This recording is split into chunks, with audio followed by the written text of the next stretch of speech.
నూతనంగా ఈ పాఠశాలలో ప్రధానోపాధ్యాయురాలుగా పదవీ బాధ్యతలు చేపట్టిన పాఠశాలలో ఉన్నటువంటి మౌలిక వసతుల గురించి చర్చించడం జరిగింది. దానికి మాజీ సర్పంచ్ ఐలయ్య గారు వెంటనే స్పందించి సోషల్ మీడియాలో పెట్టడం జరిగింది.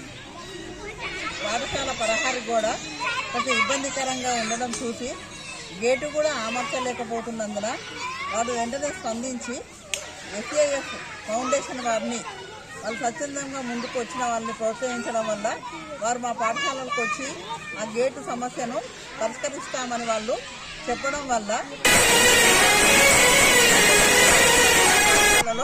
మరి ఇది గేట్ అనేది ప్రధానమైన అంశము.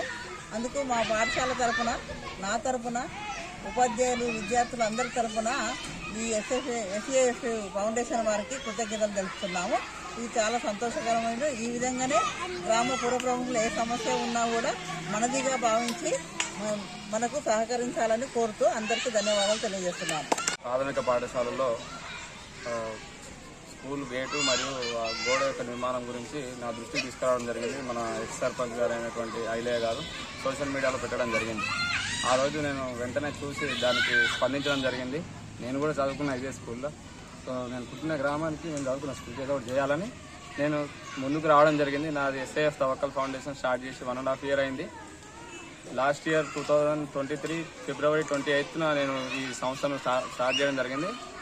సో నా ఫౌండేషన్ తరఫున స్వచ్ఛందంగా నేను ముందుకు వచ్చి నా ఊరి యొక్క స్కూల్కి చేయాలని చెప్పని ముందుకు రావడం జరిగింది. దాని గురించి మేడం గారిని కూడా అనుమతి కోరడం జరిగింది. వారు అనుమతి కూడా ఇవ్వడం జరిగింది. సో మేము ఈ పనిని వెంటనే చేపట్టి వీలైనంత త్వరగా పూర్తి చేసి గేటును కూడా అమర్చి ఇస్తామని మాటిస్తున్నాను. గేటు డ్యామేజ్ అయినందున, ప్రహారీ కూడా కూలిపోయినందున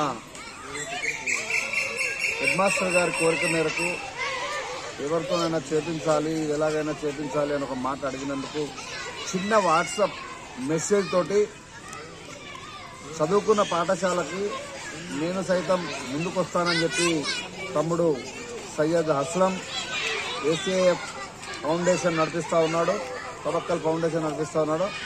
ఆ తవక్కల్ ఫౌండేషన్ ద్వారా వారు ప్రైవేట్ ఉద్యోగం చిన్న జీతంతో చేసుకుంటూ కూడా గ్రామానికి సేవ చేయడానికి ముందుకు వచ్చినందుకు వారికి ప్రత్యేక అభినందనలు, ధన్యవాదాలు తెలియజేస్తా ఉన్నాం.